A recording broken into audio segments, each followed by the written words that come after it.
hablar un poquito de la depresión, del trastorno mental, y hablar de la guía de valoración del PAE, ¿sí? ¿Me escuchan bien? Sí, profe. Sí, profe. Sí, profe. Re bien.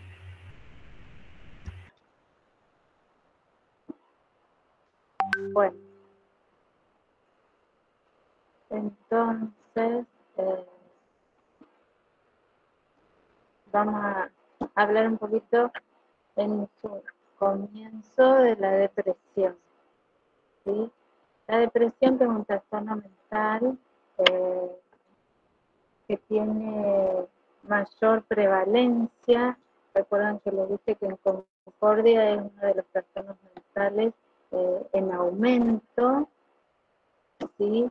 Que las causas de este trastorno mental son varias, ¿sí? Este trastorno ha aumentado, ¿sí? En esta época de pandemia aún más, ¿sí? Se ha hecho más prevalente, que está relacionado con el aislamiento social, con la cuarentena, ¿sí?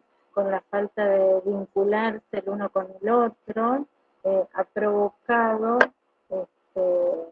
más causa de morbilidad de la depresión. La depresión, para ser diagnosticada, ¿sí? Este trastorno tiene que desencadenarse signos y síntomas que tienen que estar presentes en un sujeto por al menos 5 signos y síntomas por 2 semanas, ¿sí? Si pensamos en las causas también, cuando hablamos de la depresión, el texto menciona, existen además de factores de riesgo que están asociados a la depresión, como la pandemia, causas que tienen que ver a veces con lo genético, y ahí hablamos como antecedentes en lo cultural y en lo familiar, específicamente, ¿sí? Causas también que algún trastorno mental sobre situaciones que ha desencadenado en su vida la persona y que ha vivido, que puedan desencadenar la depresión. Por ejemplo, la pérdida de un ser querido, una situación de pérdida a causa de un desastre natural como es la inundación, ¿sí? Un estrés traumático, ¿sí? Donde el paciente ha tenido una situación de crisis disruptiva, donde hay una causa que desencadena una situación particular en la vida de esta persona y hace que esto conlleve en un tiempo a la depresión, ¿sí? Cuando hablábamos de cuáles son los síntomas que tienen que estar presentes para el diagnóstico, hablamos de que tiene que haber al menos 5 síntomas en esa persona durante 2 semanas para hacer el diagnóstico de una depresión. Ustedes, ¿cuáles, si leyeron, recuerdan el Power que yo les presenté, cuáles son los signos que tienen que estar presentes en ese sujeto? Por ejemplo, a ver.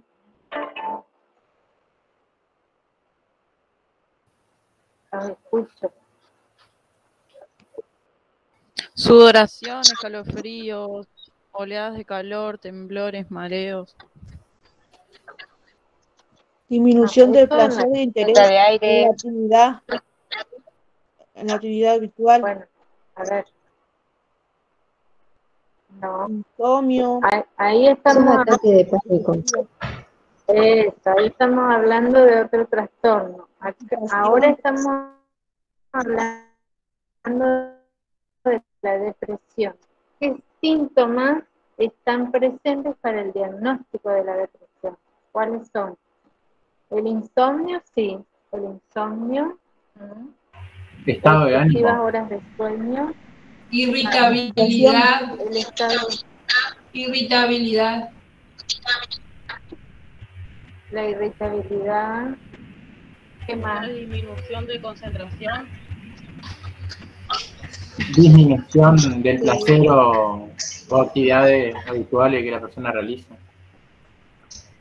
Bien. ¿Qué más?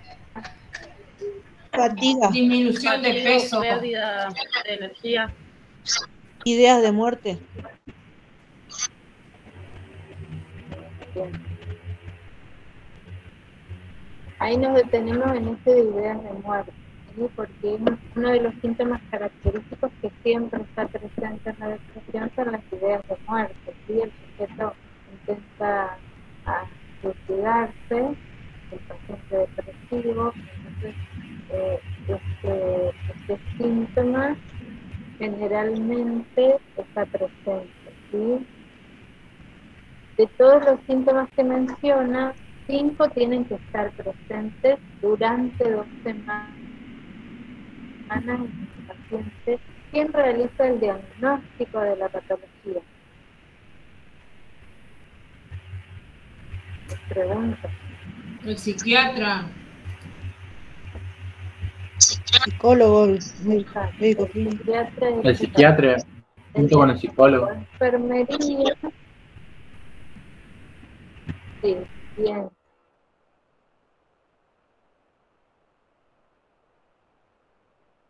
Enfermería lo que va a detectar estos síntomas que manifiesta el feto y cuando hace una valoración de la persona, del individuo, ahí realiza una observación y una indagación, donde puede aparecer en esa indagación alguna causa, ¿no?, que deja de manifiesto el desencadenar de esta depresión, ¿sí?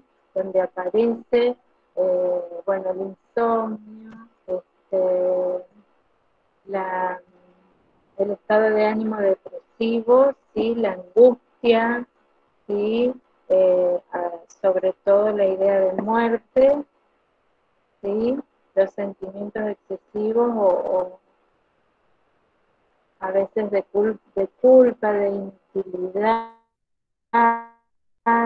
Entonces nosotros, frente a estas manifestaciones, podemos diagnosticar y ahí nosotros, una vez que comprendemos estos signos y síntomas, ¿sí?, vamos a hacer un diagnóstico de enfermería y vamos a hacer una derivación al psiquiatra o al psicólogo para que realice el diagnóstico clínico, ¿sí?, de la patología. Bien. Luego de esta valoración que realiza enfermería y del diagnóstico, nosotros tenemos que pensar cuál sería el tratamiento terapéutico adecuado que se utiliza en la depresión, ¿sí? Y hablamos de la farmacología, ¿sí? Un tratamiento farmacológico y un tratamiento terapéutico, ¿sí? El cuidado de enfermería en estos pacientes,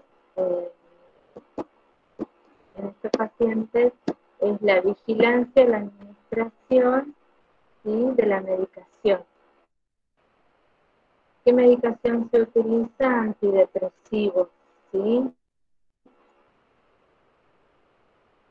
Udilina, ¿sí?, que viene en presentación de comprimidos, 25 miligramos y 75 miligramos.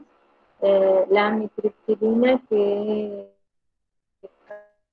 causa sedación en el paciente, ¿sí? Y tenemos que tener del funcionamiento de la frecuencia cardíaca porque suele causar alguna alteración y alguna sensación cardíaca, ¿sí?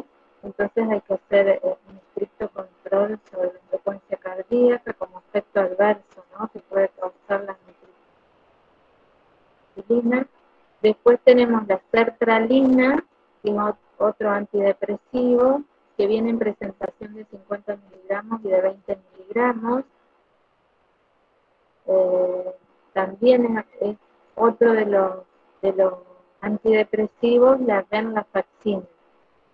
La venlafaxina, que viene en presentación de 37,5 miligramos, 50 miligramos y 75 miligramos, ¿sí?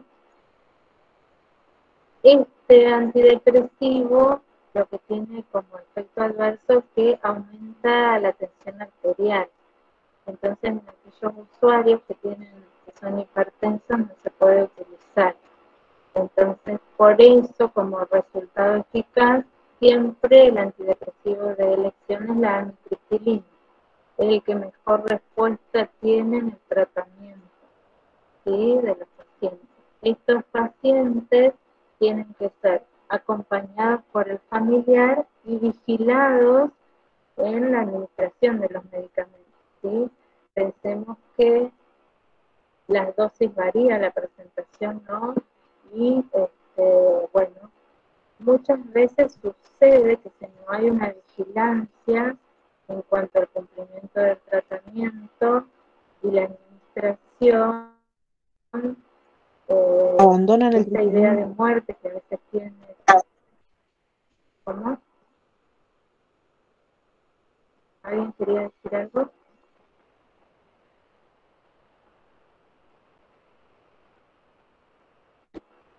Parece que no. ¿Alguna pregunta?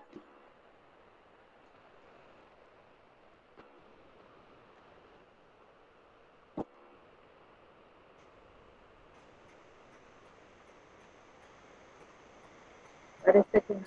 Pacientes que tienen un tratamiento con antidepresivos, hay que tener cuidado y hacer la vigilancia de la medicación porque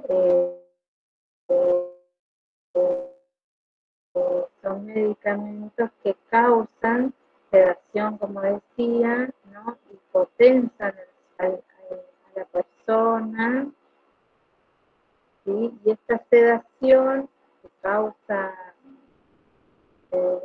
bueno, que se deprima el sistema respiratorio, cantidad de dosis que no es la correcta, ¿sí? Podemos causar algún daño en el paciente. Entonces, por eso es fundamental la vigilancia en la administración del medicamento, del familiar o del enfermero, ¿sí? Si en el caso de una hospitalización, la medicación va a ser administrada por ustedes, ¿sí? Por el enfermero. Entonces, vamos a hacer un control estricto, porque recuerden que son drogas peligrosas, ¿sí? Bien. ¿Alguna consulta sobre la depresión?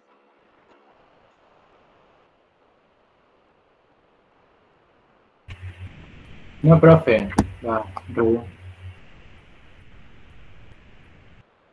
Tienen que leer el texto, ¿sí? Porque ahí después habla de pacientes, cuáles son los cuidados de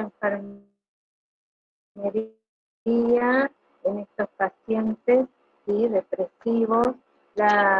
Cuando hablamos de trastornos mentales, la depresión es una enfermedad crónica, ¿no? Un trastorno mental crónica que el sujeto padece un tiempo, y yo le diría extenso, ¿sí? No es una patología que se pueda curar, lleva años, ¿sí? Entonces esto modifica un poco el tratamiento y el cuidado del enfermero, ¿sí? Bueno, pasemos ahora a otro de los contenidos que nos había quedado pendiente, que era el PAE, ¿sí? Y ahí lo dejo al profe Sergio, que les va a contar sobre el PAE en salud mental. ¿Sí? Bueno, buenas tardes a todos. En primer lugar, y nosotros en el dossier también tenemos una guía farmacológica para cada uno de los trastornos que se encuentra después de un trastorno que luego Carolina va a hablar, que es la esquizofrenia. De todas maneras, luego se va a subir en qué página se encuentra esa pequeña guía farmacológica para cada uno de los trastornos que incluyen los que se usan para cada trastorno. Respecto del proceso de atención de enfermería en salud mental, hay diferencias respecto del PAE que ustedes, del proceso de atención de enfermería clínico que ustedes ya conocen. Algunas consideraciones preliminares que tenemos que hacer como para hacer acuerdo o hacerles acordar que el proceso de atención de enfermería es una herramienta teórica metodológica que sirve para la toma de decisiones científicamente fundadas en la práctica profesional. O sea, esta herramienta permite orientar reflexiva y críticamente la atención directa de los pacientes y al mismo tiempo hacer comunicable los criterios científicos en una comunidad de pares, o sea, entre nosotros como enfermeros, el equipo de salud, que recuerden que en salud mental nosotros trabajamos con un equipo interdisciplinario y que ya lo tienen que saber cómo está compuesto, para la producción de nuevos conocimientos. Y dentro de los pasos que nosotros hacemos respecto del PAE, encontramos primeramente la valoración. Dentro de la valoración nosotros encontramos dos operaciones básicas: la observación en un sentido amplio y la indagación como procedimientos generales que se expresan en tres grandes técnicas, que es la entrevista, o sea que puede ser al paciente, al equipo de salud o a la familia, el análisis de los documentos a través de la historia clínica y el examen físico, que puede ser organizado de acuerdo a diversos criterios.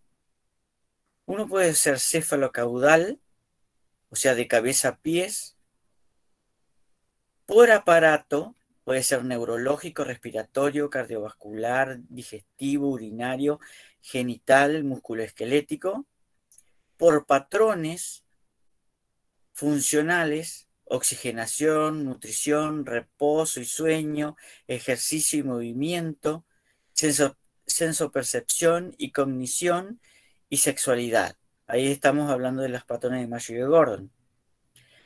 Y los procedimientos para el examen físico son los 4 que siempre conocemos, que es inspección, auscultación, palpación y percusión. Pero en el dossier hay una guía de valoración y tiene determinados puntos a saber.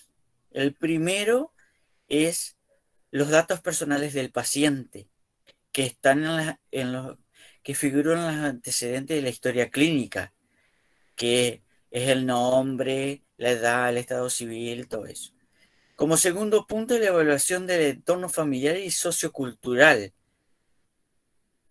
que en la historia clínica también está, y figuran también las entrevistas al grupo familiar con el cual convive, los grupos de participación social a los que pertenece, la procedencia cultural, las creencias religiosas, etc. Como tercer punto, antecedentes clínicos de su enfermedad actual. Están en los antecedentes en la historia clínica, o sea, cuál fue el motivo de la internación, el modo en que se produce la internación, o sea, si lo trae un familiar, si lo trae la policía, si es a través de una orden judicial. Recuerden que acá en salud mental entra en juego la parte legal, o sea, la parte judicial. ¿Cuál fue el diagnóstico médico? ¿Quién es el médico que lo está tratando? ¿Y cuáles son las indicaciones médicas actuales? Como cuarto punto en la guía de valoración tenemos el examen físico, que yo ya hace un rato les estuve diciendo que podemos utilizar 4 criterios.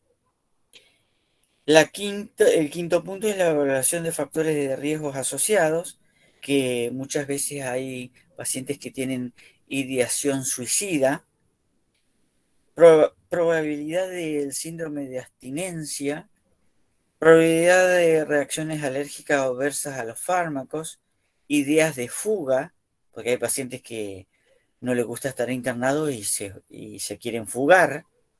Están pendientes de que si la puerta del servicio de salud mental se abre o se cierra para ver si aprovechan la oportunidad de escaparse. ¿Y qué ha ocurrido?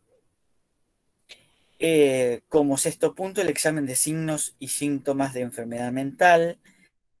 Y ahí entran los determinados trastornos, que habla los trastornos de la conducta motora y la actitud de la conducta, las expresiones faciales, si se encuentra melancólico, si está hiperactivo, y se dividen en cuantitativos y cualitativos, si ustedes pueden observar. Luego en el segundo punto están los trastornos de conciencia, si hay algún síntoma de obnubilación, despersonalización y desrealización, letargia, hipervigilia. En tercer lugar están los trastornos de la orientación. Cuando ustedes están haciendo la entrevista al paciente, ustedes pueden hacer una pregunta, por ejemplo, ¿qué día es hoy? Y si el paciente les dice, hoy es lunes, ustedes se tienen que dar cuenta de que el paciente no está orientado en tiempo y espacio. Hay cierta... ahí nosotros valoramos la orientación temporal, espacial y personal. En cuanto al trastorno número 4, que es el trastorno de la atención, vemos la capacidad de atención y concentración, y también en la distraibilidad. ¿Qué quiere decir? De que si nosotros estamos haciéndole esta valoración al paciente, tenemos que ver si el paciente está prestando atención a lo que le estamos preguntando o pasó volando una mosca y el paciente prestó atención más a la mosca que a nosotros, que le estamos haciendo esta entrevista o esta valoración. Como quinto punto están los trastornos sensoperceptivos, donde podemos nosotros ver que puede haber senestesias, falsos reconocimientos, alucinaciones, pseudoalucinaciones, imágenes hipnóticas eidiéticas, alucinaciones auditivas, pensamientos sonoros, ecos de pensamiento, alucinaciones visuales, táctiles, somáticas, olfativo-gustativas, sinestésicas, funcionales reflejas. Y luego pasamos al sexto punto, que es trastorno de la memoria. Y acá puede tener memoria remota, reciente e inmediata, retrógrada, afectiva, un déjà vu, un déjà vécu, confabulación, falsificación retrospectiva y amnesia. Como séptimo trastorno es del pensamiento, donde entran los delirios. Cuando nosotros estamos haciendo esta entrevista, le preguntamos, por ejemplo, el nombre y el apellido, y nos contesta: soy un pato. O sea, ustedes se tienen que dar cuenta que está delirando el paciente. No le puede contestar de que es un pato o de que es un perro, una gallina. A algunos le parecerá esto que causa gracia, pero ustedes tienen que estar atentos a todo esto que yo les estoy comentando, porque les está dando la pauta de la valoración. Como octavo punto están los trastornos de la afectividad. Es que manifiesta las emociones, los sentimientos, el estado de ánimo. Hay una ansiedad paroxística. O sea, paroxística quiere decir que es en determinado momento y luego se corta. Anticipatoria, tristeza patológica, euforia, el paciente empieza a gritar, empieza los gritos.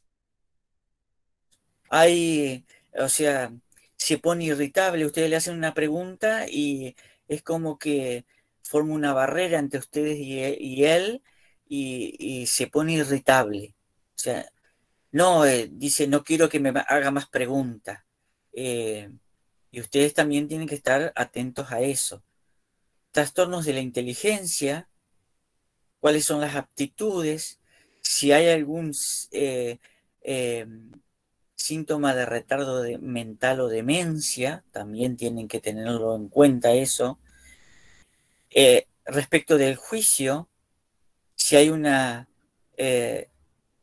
retrospección o prospección, y también, como último punto, la capacidad para el autocuidado.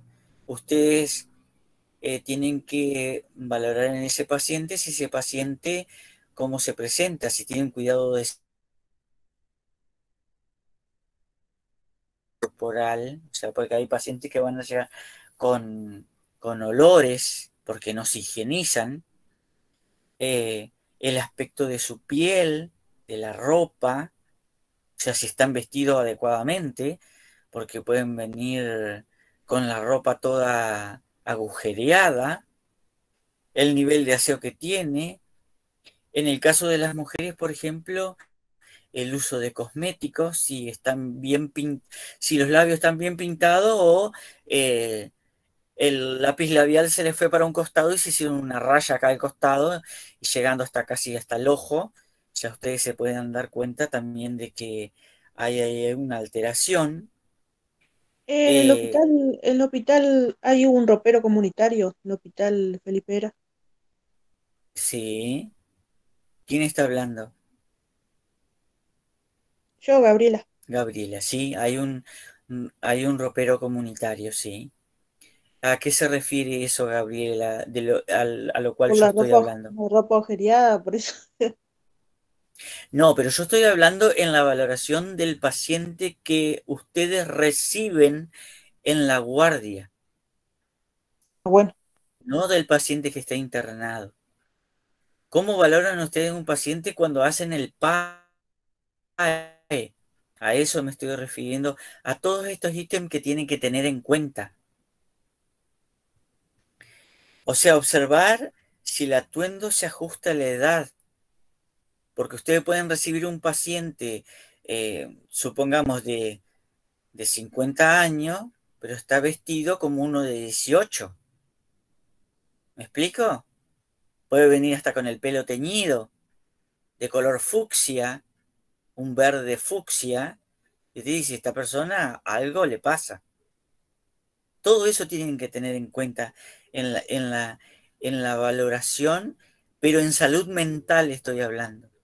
Sí, Melanie, ¿qué quiere comentar? Buenas tardes, yo quería consultar sobre lo que acabó de decir sobre una persona de 50 años que vista con una persona de 18, por ejemplo.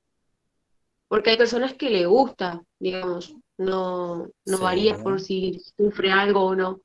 Claro, Pero yo estoy llegando a este último punto, Melanie. Fíjese que son 11 puntos que yo tengo que valorar en un paciente. En la guía de valoración que tengo que hacer en salud mental, tengo que ir punto por punto. Por eso estuve haciendo énfasis en el tema de la orientación, en el trastorno de orientación, en el trastorno de la atención, y también tengo que valorar cómo viene vestido. No es que estoy haciendo una percepción de que le gusta a determinada persona teñirse el pelo, todo eso. Tienen que valorarlo ustedes cómo ingresa el paciente. No está juzgando. No estoy juzgando. No, está bien, no, sino que por ahí quería saber qué tanto influye en eso, porque hay personas que les gusta vestirse así. Sí, hay personas que les gusta, hasta a ustedes mismos les gusta teñirse el pelo de color remolacha, vamos a decir colorado, ¿no?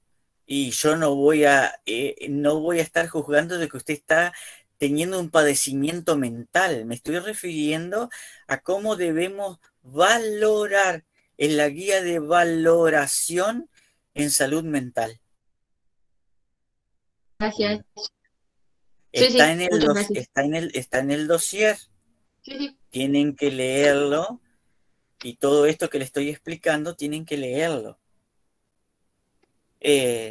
Y la capacidad de cooperación que tiene este paciente, si trabaja en grupo, si hay cooperación en las tareas cotidianas, ya cuando está internado, o se aísla y no le interesa participar. Puedo comentar un caso de cuando trabajaba en salud mental, de que hay que respetar las decisiones del paciente. Había un paciente que tenía un trastorno mental en el cual a todos los demás pacientes se les podía realizar la higiene y confort, que ustedes ya conocen de adulto y anciano, ¿no?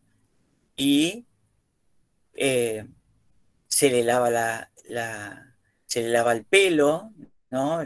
Se empieza por la cabeza y luego si es un varón, por ejemplo, y tiene apenas la barba crecida, uno le pregunta, ¿quiere que lo afeitemos? El paciente asiente que sí con la cabeza, porque por ahí no verbaliza de que sí quiere, entonces nosotros lo podemos afeitarlo. Pero hay pacientes con un trastorno mental que se idealizan, que me tocó a mí, que se idealizan que son enviados de Dios. Estaba con una Biblia en la cama y como que él estaba con una ideación de que él era un misionero y que era nazareno y que no se podía afeitar la barba. Él tenía la barba crecida. Entonces, todo eso también nosotros tenemos que valorar y tener cuidado en eso, porque nosotros podemos provocar un daño en el paciente en vez de un beneficio. ¿Se entiende lo que yo estoy explicando? O sea, hay que respetar, por eso está la ley de salud mental, hay que respetar lo que piensa el paciente. No es que hacemos lo que se nos ocurre a nosotros. No porque es un varón y está barbudo, lo vamos a...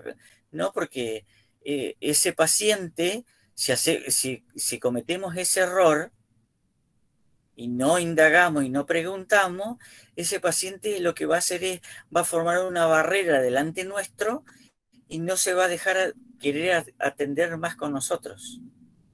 Nunca más. Se los puedo asegurar que nunca más.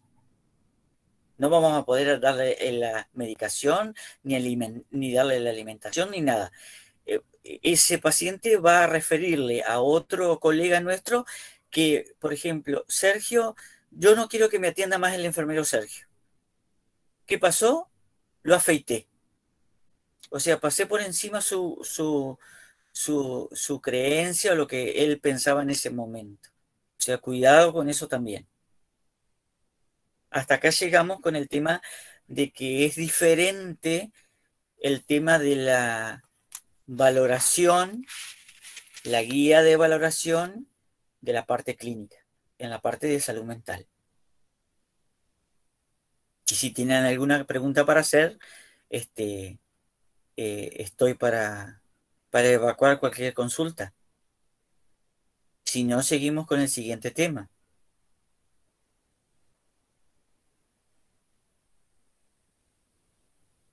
Bueno, Carolina, dejo que prosigas con el siguiente tema.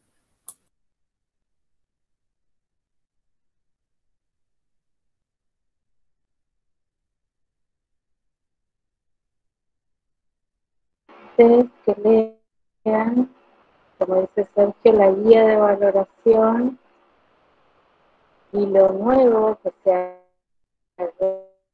agrega, digamos, al PAE, perdón, los signos y síntomas de salud mental, o sea que ustedes cada vez que van a realizar el PAE, los usuarios que vienen a una consulta o están hospitalizados tienen que valorar, ¿no?, el trastorno de la conducta de la actividad, el trastorno de la memoria, de la atención, de la percepción, de la inteligencia, del juicio, y todos estos que los tienen que saber también, ¿sí?, para poder valorar y ahí comprender y realizar un diagnóstico, ¿sí? Bien, después de esto vamos a hablar entonces ahora un poquito de la esquizofrenia. La esquizofrenia, que es otro trastorno mental, ¿sí?, que nosotros conocemos, es un trastorno también prevalente que ha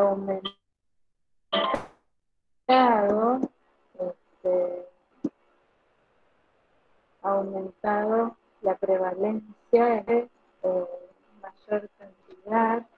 Esta enfermedad, este trastorno tiene un gran impacto social.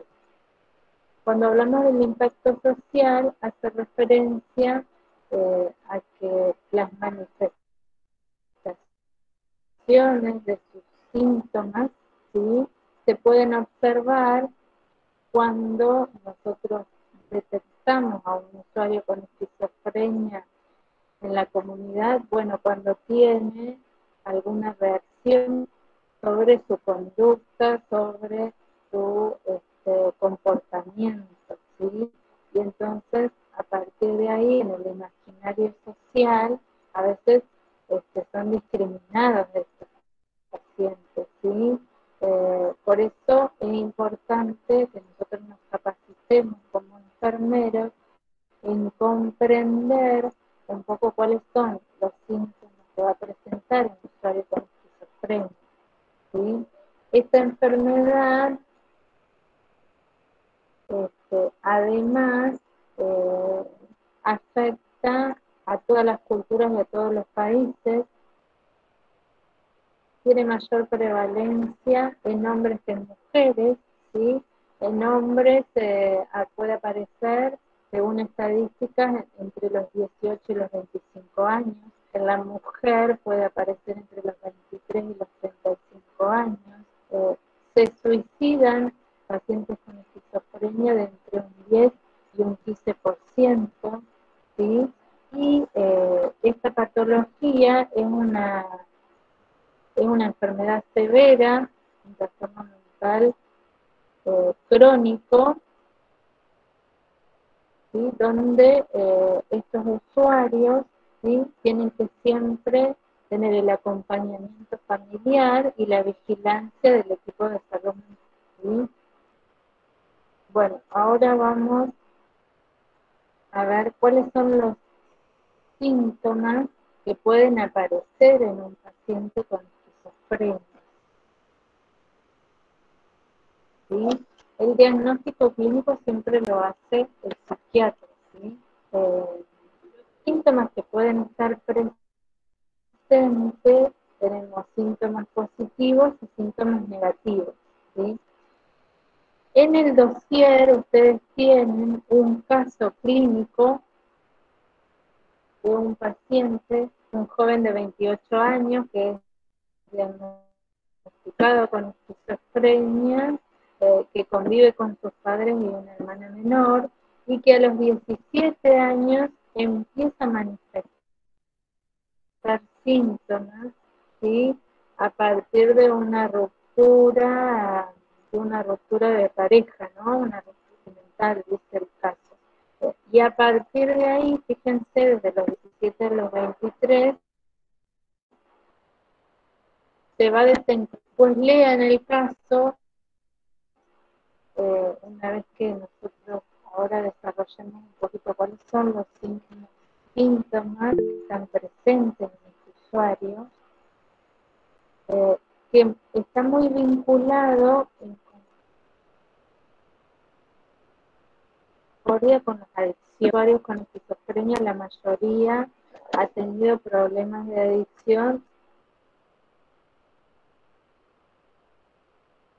y esto conlleva a desencadenar luego, si no hay un buen tratamiento, una anticipación de salud, desencadena esquizofrenia, ¿sí? Fabiana, ¿quiere hacer alguna pregunta? Hola profesora, sí, porque no le había escuchado bien la página del caso clínico. Yo tengo el dossier acá, pero no le escuché, le escucho entrecortada yo.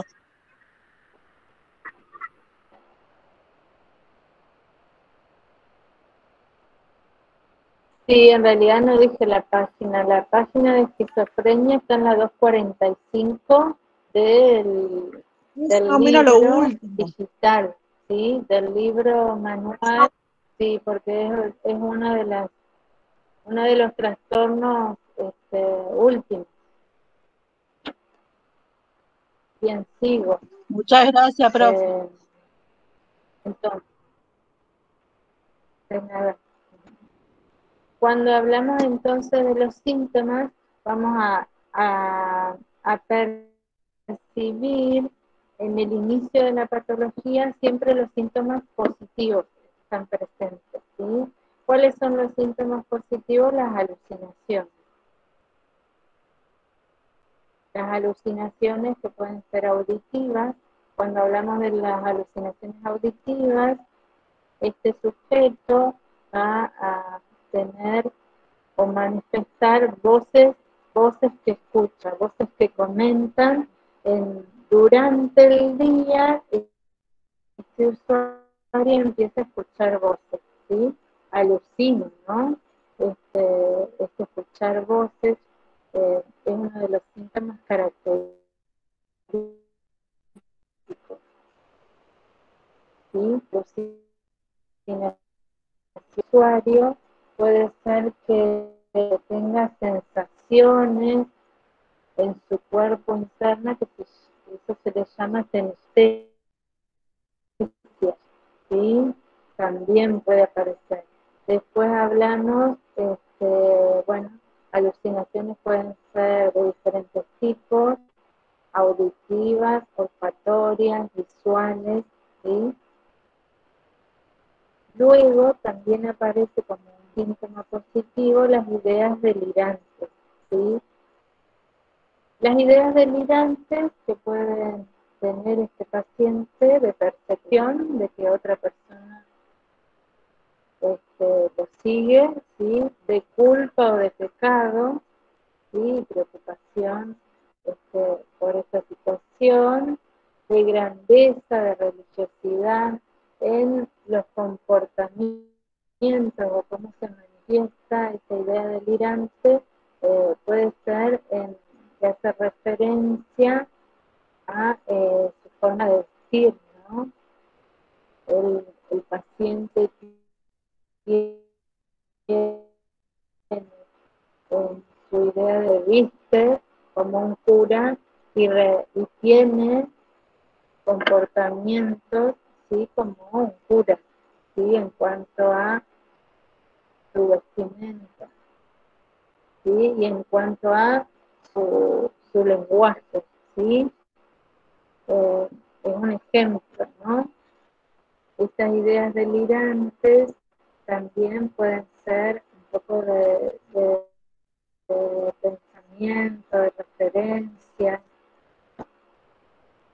del usuario. Otro de los síntomas positivos que están presentes son delirios de pensamiento, ¿sí?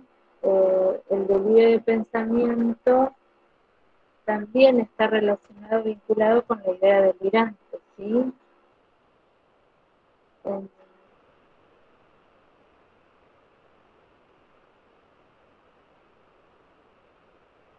En la conducta o en la manifestación, una oficina, ¿no? Que tiene una alucinación y una idea de que se encuentra en un contexto diferente al real, ¿sí?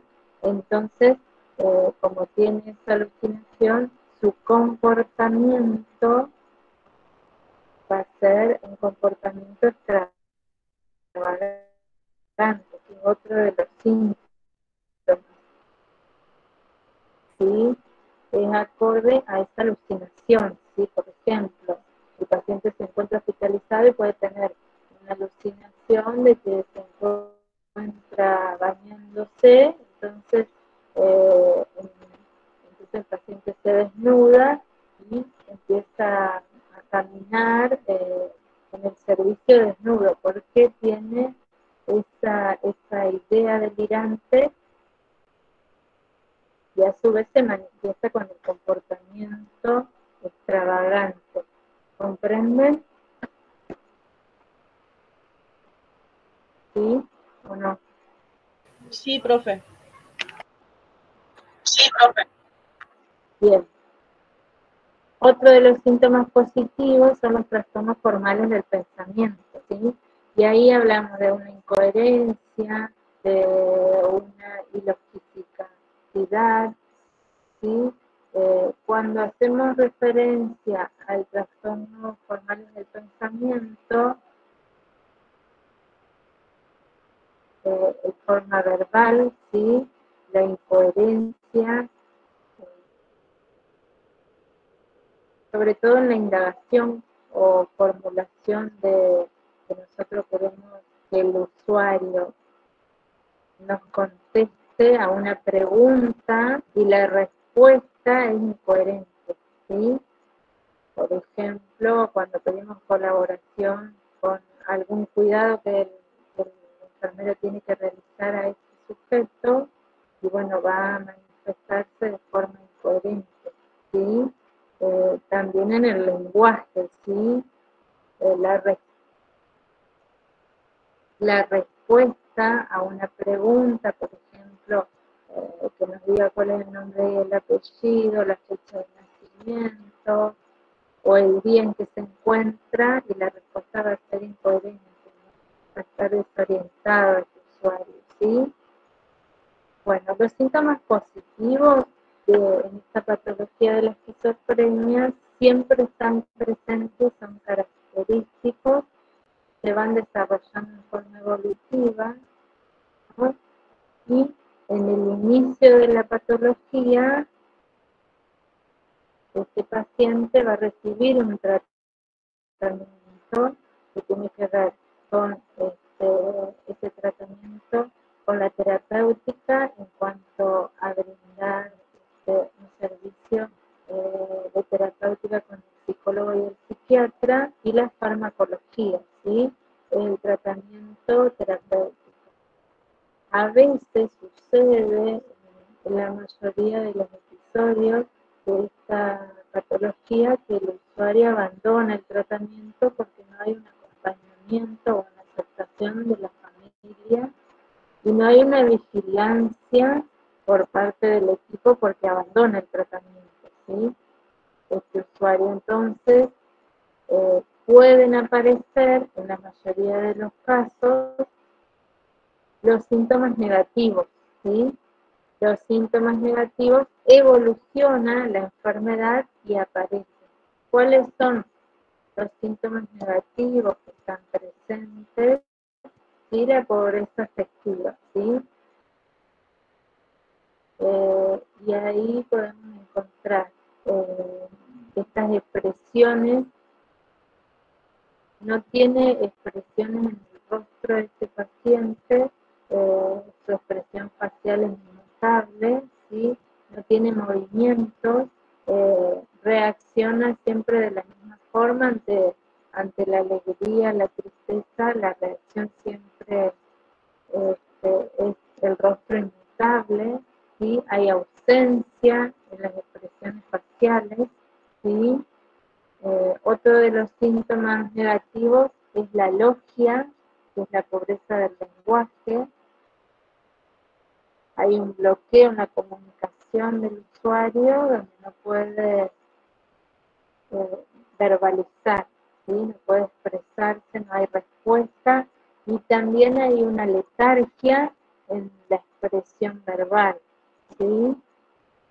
Otro de los síntomas negativos es la falta de atención. Tiene problemas en cuanto a la atención, ¿sí? A la concentración, ¿sí? Pierde esporádicamente la atención.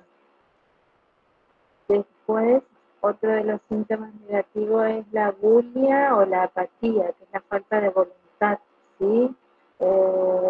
La falta de persistencia en algo, por ejemplo en el trabajo, ¿sí? No hay energía, no hay voluntad para realizar alguna actividad, ¿sí? Y después me quedaría la anedonia o Profe, insociabilidad. eso último que nombró recién, ¿también está en la depresión?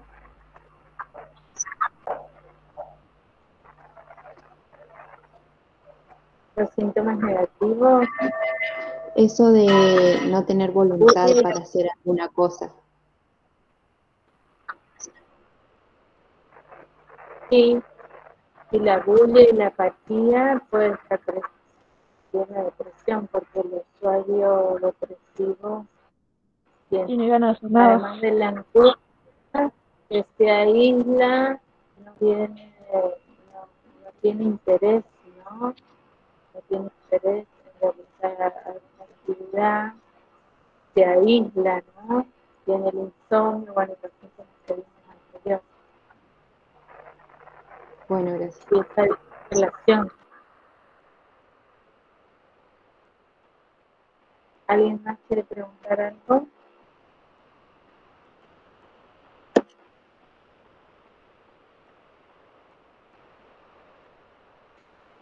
Parece que no. Bien, sigo entonces. La anedonia o insociabilidad, que es esta falta de interés por las actividades recreativas, el paciente no tiene interés de relacionarse con el otro, ¿no? Del vínculo también, de estar en un contexto donde exista otros, ¿sí? Le cuesta este vínculo y eso le genera como dificultad en la relación, ¿sí? De la comunicación también, ¿no? Estos síntomas negativos siempre se cumplen en su totalidad cuando la enfermedad ha avanzado en el tiempo, ¿sí? La enfermedad de la esquizofrenia, que es una enfermedad crónica severa, ¿sí? Esta patología probablemente necesite de tratamiento por toda su vida este paciente, una enfermedad que con el tratamiento terapéutico, ¿sí? Del equipo de salud mental y la farmacología puede mejorar su calidad de vida siempre con la vigilancia del cumplimiento de la medicación, ¿sí? ¿Qué medicamentos se utilizan para la esquizofrenia? Los neurolépticos o antipsicóticos, ¿sí? ¿Cuáles son los antipsicóticos de elección? El haloperidol, ¿sí? El haloperidol, ustedes tienen en el dossier un formulario terapéutico en salud mental. Y ahí, en este formulario, están los antipsicóticos, los ansiolíticos, los antidepresivos, todos los fármacos que vamos a utilizar en los trastornos de salud mental, ¿sí? Este formulario, que está después de todas las patologías en el dossier, les muestra un poco cuáles son los antipsicóticos, que es la acción terapéutica del fármaco, y cuál es la presentación y cómo se administra, que sería la farmacokinética, ¿sí? El haloperidol viene en presentación de comprimidos, viene en gotas y viene en ampollas, ¿sí? El haloperidol también, algo que nosotros tenemos que tener cuidado es, por ejemplo, cuando se realiza en la presentación de ampollas, confirmar los 5 correctos, ¿sí? Porque es una droga que viene en presentación de ampollas de 50 miligramos y de 150. Entonces hay grandes riscos, ¿no?, sedativos, nosotros deprimimos el sistema respiratorio, entonces podemos causar un daño a la persona, y entonces hay que verificar en la prescripción del psiquiatra los miligramos, ¿sí?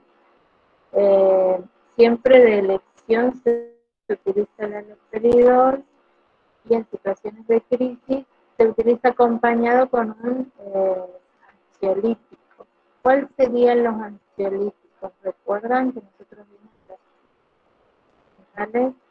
vimos cuáles son los ansiolíticos? Diazepam, lorazepam, clorazepam. Bien, esos son los ansiolíticos, ¿sí? El diazepam, el lorazepam y el clonazepam, ¿sí? Bien. En este formulario ustedes también tienen, bueno, otro de los antipsicóticos que se utilizan también es la trifluoperacina, la protiatina. Es fundamental que vayan incorporando los nombres de los fármacos, ¿sí? Para poder ir mejorando, ¿no?, el reconocimiento de los fármacos, porque aparte cuando hacemos la administración, que es uno de los cuidados del enfermero, debemos conocer qué presentación y cuáles son los efectos adversos que puede ocasionar este trastorno, ¿sí? Este trastorno que cuando va evolucionando en el sujeto va causando más deterioro, ¿sí?, en el sistema orgánico y funcional, y dificulta la adaptación en la sociedad. Por eso hablaba de que es una enfermedad que tiene gran impacto social, ¿sí?, en la comunidad, y no es aceptado, ¿no? Porque esto hace a veces que el usuario abandone el tratamiento, y en un principio estaban todos los síntomas positivos, y por el abandono del tratamiento aparecen todos los síntomas negativos, y ahí cuesta mucho más poder restablecer a este usuario a que pueda tener una mejor calidad de vida o a que pueda reinsertarse en forma laboral, ¿sí? Recuerden, es importante que fijen los signos y síntomas, ¿sí? Porque a partir de reconocer estos síntomas en un sujeto, ustedes pueden hacer un diagnóstico enfermero, ¿sí? Bueno, y hasta aquí vamos a dejar, porque la explicación psicomotriz no nos va a dar el tiempo, miren la hora ya que es. No sé si tienen alguna pregunta sobre la esquizofrenia. Tienen que leer el texto y leer el caso clínico de Antonio, porque eso les va a ayudar a comprender un poco la patología, ¿sí? No sé si los profes quieren decir algo.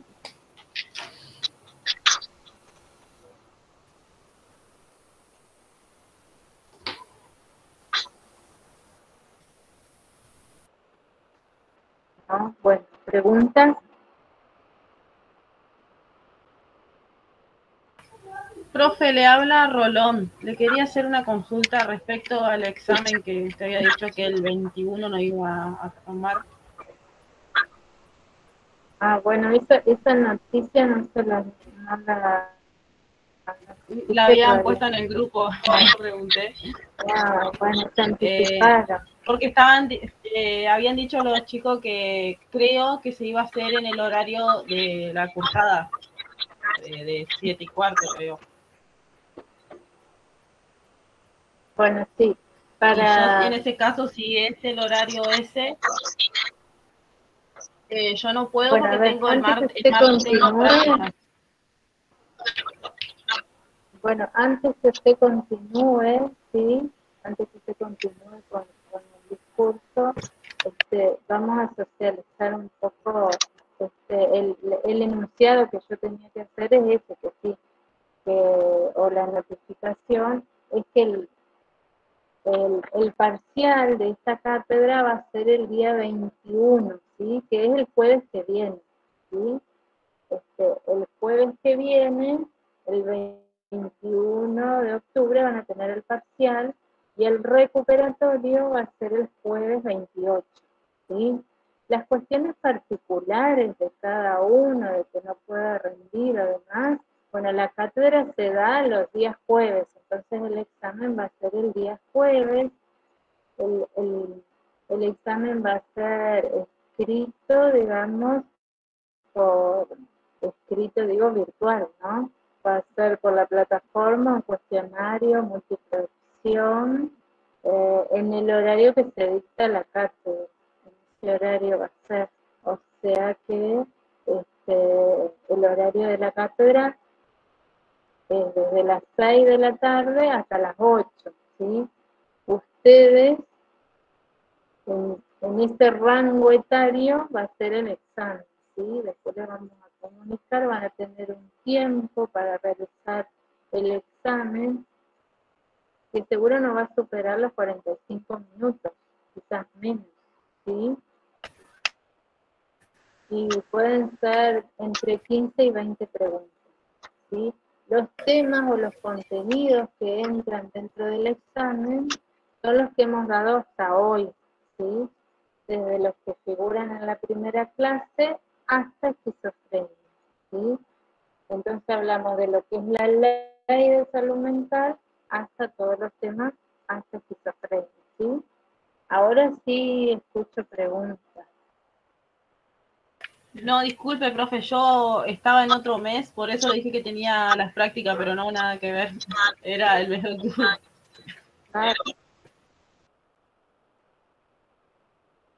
Usted, por eso a veces se anticipan a las cosas antes que nosotros las informemos. Por eso yo informo, explico y ahora sí las pregunto. Profe, ¿en qué podemos diferenciar los síntomas positivos de los negativos?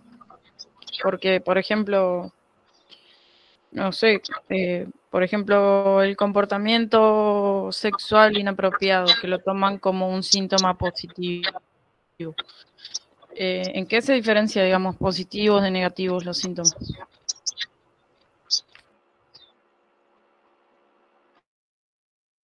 Bueno, a ver, Carolina, primero, digamos, la diferencia entre uno y otro es que siempre esta enfermedad aparecen los síntomas en un inicio o en un diagnóstico, ¿no? De la patología, siempre están presentes los positivos.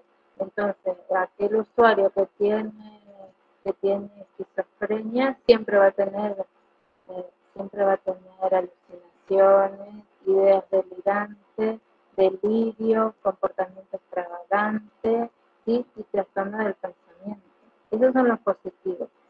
Y en forma evolutiva, en el transcurso, a veces de años, pueden aparecer los negativos. Siempre generalmente la diferencia que hay manifiestan de distintas maneras. ¿sí? En el comportamiento del sujeto, yo voy a interpretar, ¿sí? El síntoma negativo, por ejemplo, ¿sí? Uno de ellos, ¿cuál era? La abulia o la apatía, ¿sí? O la anedonia o insociabilidad. Esos síntomas negativos se suman a las alucinaciones, o sea, siempre están presentes los positivos y se suman los negativos.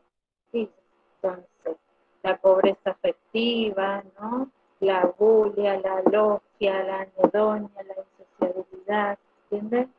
O sea que, además de tener alucinaciones, el paciente y delirios, por ejemplo, en una consulta o aparece un usuario en el hospital, ¿no? Y el motivo de consulta puede ser porque además de que abandonó el tratamiento, si abandona el tratamiento, todos los síntomas están presentes, porque el medicamento no ha hecho su eficacia, ¿no? Para poder controlar las alucinaciones, los delirios, ¿sí? Entonces aparece la bulia, la apatía, la insociabilidad en el sujeto. Se aísla, no tiene interés, ¿sí? Esa es la diferencia, tiene que ver más en forma individual y particular de cada uno la forma de presentación que se va a desencadenar. No sé si fue clara o si comprendió. Sí, sería entonces que los positivos están siempre, digamos, y los negativos son más bien evolutivos. Exacto. Y porque se suman a los que ya están presentes. Generalmente, con el tiempo, digamos, el paciente con esquizofrenia, cuando hablamos de trastornos mentales, toda su vida va a tener esquizofrenia una vez que se diagnostica, ¿entiendes? No Bien, se gracias, cura la profe. esquizofrenia. Profe, ¿y cómo se diagnostica cuando tiene todos los síntomas de depresión y algunos de esquizofrenia? No todos. Eso lo determina el psiquiatra, ¿no? Pero ¿qué? El psiquiatra hace el diagnóstico del trastorno mental. Después los signos y síntomas que presenta el sujeto, la depresión no tiene alucinación, entonces usted tiene que ahí ver la diferencia, ¿sí? Si tiene alucinación, ya no es una depresión, es una esquizofrenia.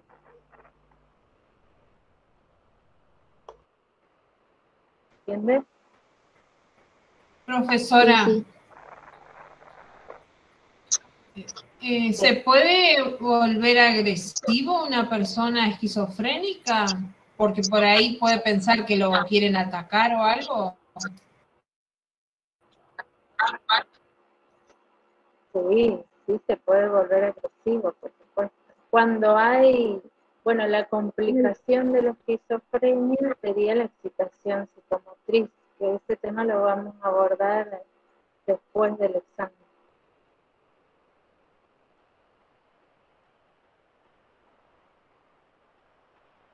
En el caso decía que se volvía agresivo. Sí, por eso. Cuando el paciente abandona el tratamiento, pensemos, cuando uno quiere controlar al sujeto, de qué manera a un paciente que está alucinando, que está delirando, se va a volver agresivo si yo lo quiero controlar.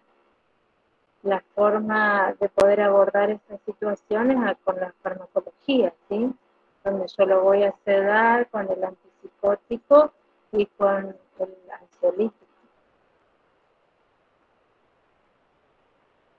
Lo que hace el medicamento es controlar esos síntomas, ¿sí?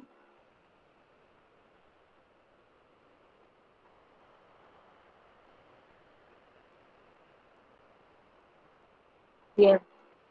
¿Alguna pregunta más?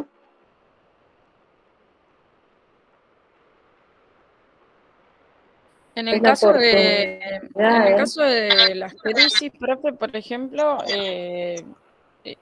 para contener la crisis no queda más que la fuerza, digamos, en el paciente. No es algo que puedas dialogar, digamos, con... No, imagínese que un paciente que está alucinando, no, a ver, ustedes tienen que contextualizar la situación, ¿no? Un paciente que está alucinando, que está delirando, que tiene una idea extravagante, va a estar, o sea, en su percepción va a estar alterada, el pensamiento, la atención, va a estar desorientado en tiempo y espacio, ¿entienden? Va a estar violento, va a estar agresivo, ¿sí? Va a estar eufórico, para que ustedes contextualicen al usuario, ¿no? Entonces la única forma de abordar esa situación es con la medicación. Para realizar la medicación, por supuesto, vamos a tener que sujetar al paciente. Como última instancia, se utilizaría el abordaje mecánico, ¿sí? La sujeción mecánica. Se lo ata en la cama. Por eso la preparación de la enfermedad. Sergio, vos querías hablar. Sí, yo lo que quiero recalcar es lo siguiente. Cuando ustedes realizan el PAE en salud mental, y que yo hice énfasis en el tema de la valoración, luego siguen los demás pasos del PAE, que es el diagnóstico enfermero, que va a estar de acuerdo a el patrón alterado relacionado con el trastorno mental que está sufriendo el paciente o padeciendo, manifestado por lo que hayan colocado ustedes. Si ustedes hacen un diagnóstico enfermero sobre esquizofrenia, es el patrón alterado, por ejemplo, rol relaciones. ¿Saben por qué? Porque dice rol relaciones relacionado con esquizofrenia, manifestado por un signo y síntoma negativo. Recuerden que Carolina estuvo diciendo recién que es la insociabilidad. O sea, el paciente no quiere estar con nadie, tiene un retraimiento de sí mismo, y entonces ese es el segundo paso. Luego ustedes tienen que, el tercer paso del PAE es el objetivo. ¿Qué es lo que queremos lograr restablecer en ese paciente? Luego está la planificación, luego está la ejecución y luego está la evaluación. Y como dije en el grupo anterior, en salud mental la evaluación debe ser continua. O sea, la evaluación es continua, porque ustedes, si lo tienen que medicar, ustedes tienen que observar si esa medicación surte el efecto en ese usuario paciente para lograr el objetivo que ustedes se habían planteado. Si no surge ese efecto, ustedes tienen que volver a reformular esa planificación hasta lograr el objetivo. Por eso Carolina hablaba de que en la esquizofrenia se usa el haloperidol como un medicamento incisivo, ¿no? Que es lo primero, o de ataque, junto con un ansiolítico, para que esa persona luego esté controlada y sedada. Si con esos miligramos no se logra ese objetivo que ustedes se plantearon, de que el paciente esté tranquilo, que haya pasado el cuadro inicial, ustedes tienen que replantearse si tienen que aumentar los miligramos o disminuirlos. Carolina también hablaba de que hay que tener mucho cuidado porque son medicamentos que pueden provocar un daño irreversible en una persona cuando tienen otras patologías asociadas. Por eso es importante, como yo les decía hoy al principio, en la guía de valoración, el leerle habla de los antecedentes familiares, si tiene familiares que han cursado hipertensión, si tienen algún problema coronario, todo eso tienen que valorarlo, porque no se les puede escapar nada. ¿Se entiende lo que yo les estoy diciendo? O sea, los pasos del PAE son los mismos. La valoración se toman en cuenta muchos más factores que son determinantes a la hora del objetivo y de la planificación y de la ejecución. Y recuerden que la evaluación es continua.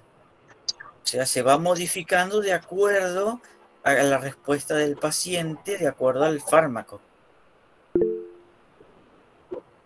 Gracias.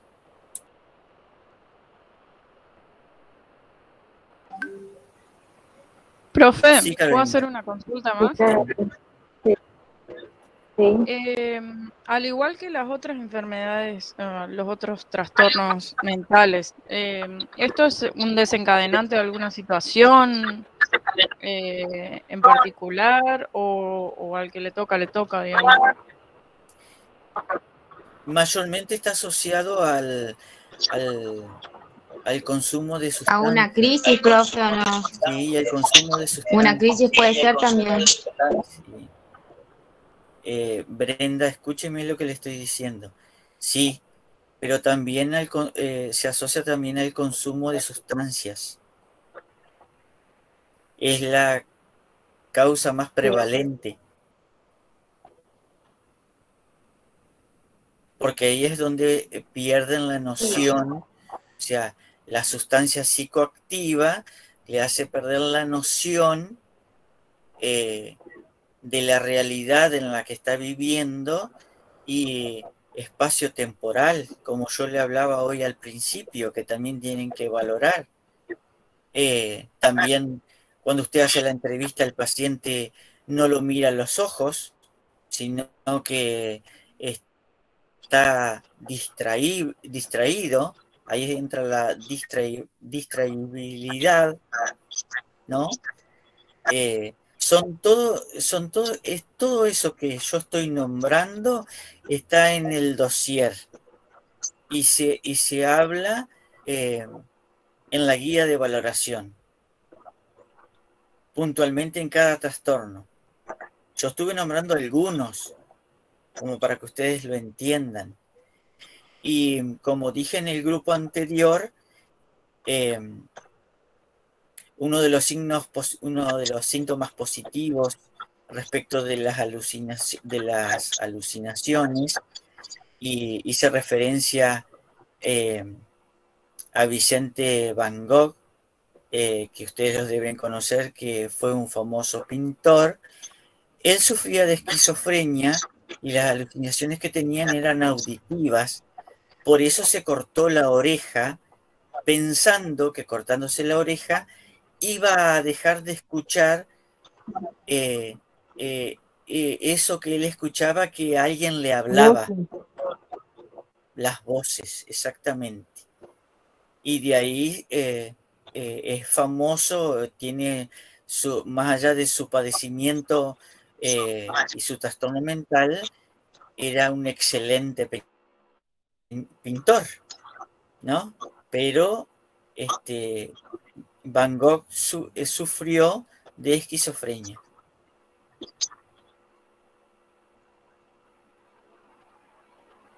Para Como para que lo agregar, tengan de digamos, referencia.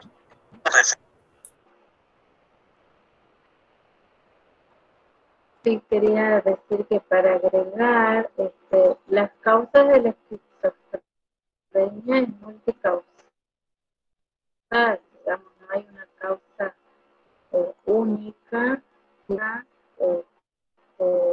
tiene que haber factores de riesgo en este sujeto durante el transcurso, en el transitar de su vida que provocan esta enfermedad. El consumo de sustancias adictivas, y hablamos de drogas o de alcohol, ¿no?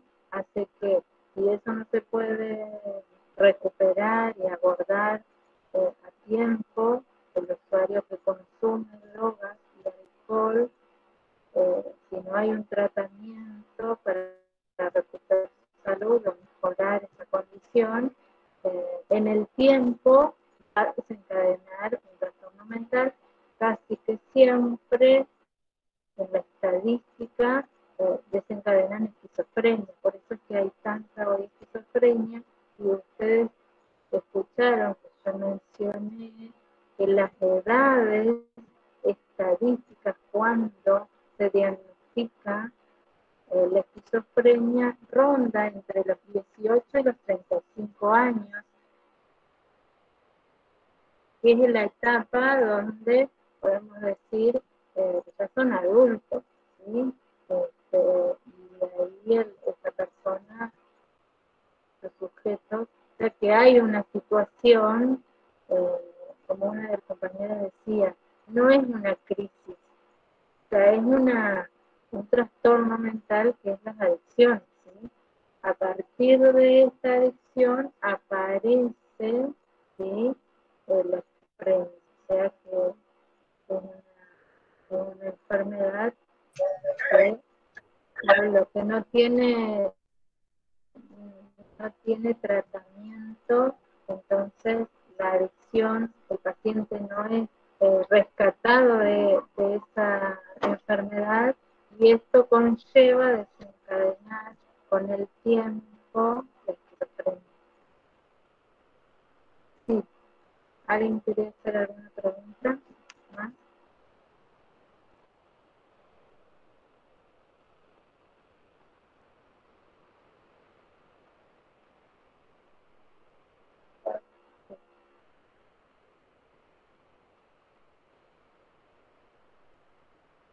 No, profe, ¿Hacer más preguntas?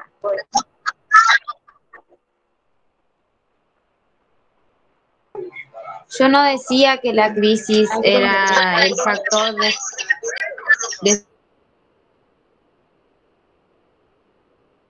sería, por las dudas, no era que era el factor principal que causaba eso, por las dudas nomás. Bien, bien. Sí, está bien. Es como para enriquecer, ¿no? Y para sacar las dudas que uno explica, que no es que al que le toca ser esquizofrénico, sino que existen factores de riesgo en la vida de ese sujeto y situaciones, ¿no? Como en las adicciones, ¿sí? Donde no son abordadas a tiempo, y si no hay un compromiso por parte del sujeto, de su familia, de mejorar o de hacer un tratamiento, esto va a terminar en otra complicación como es la esquizofrenia. En Concordia entendemos que hay mucha adicción, y por eso hoy tenemos mucha esquizofrenia, ¿sí?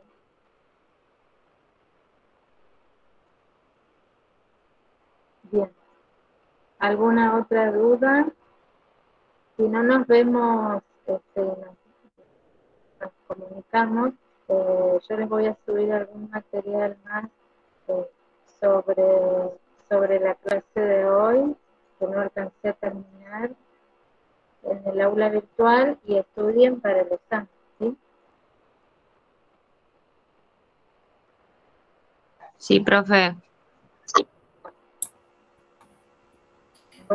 Bueno, muchas gracias por la atención. Si puede, súbela antes del día del parcial, porque si no, no da tiempo para leer. En realidad ustedes tienen el libro, tienen que leer el libro y todos los contenidos que están El en la material que usted plataforma. dice que va a subir. Bueno, sí, pero es un PowerPoint.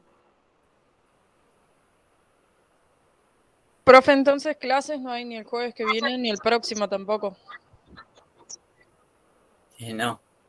Okay. Clase de MIT no va a haber el jueves, pero vamos a ver de acuerdo al rendimiento del parcial, veremos si tal vez nadie recupera o tal vez sí, veremos, no sé, anticipo.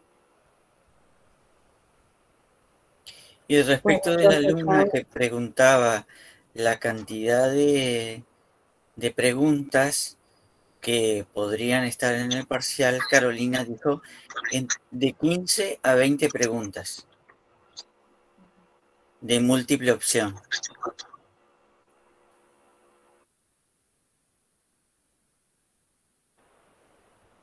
Eso que quede claro. O sea, va a ser subido el formulario a la plataforma y van a tener un determinado tiempo para contestarlo.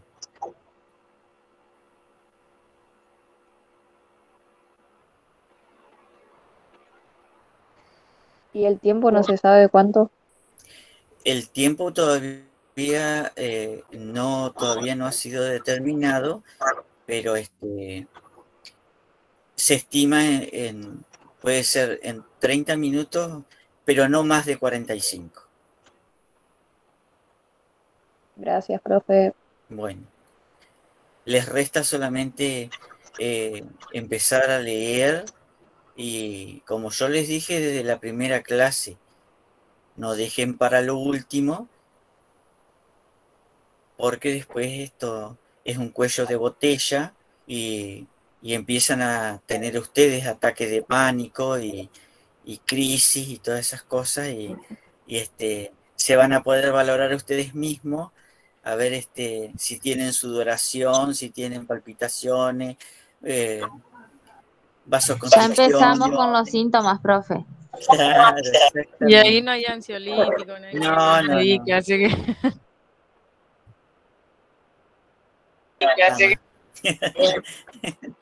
Un termo de tilo. Un termo de tilo. Bueno, algunos dicen que ya preparan un balde. Bueno. Listo, nos estamos comunicando entonces. Bueno, profe, gracias. Que pasen muy bien.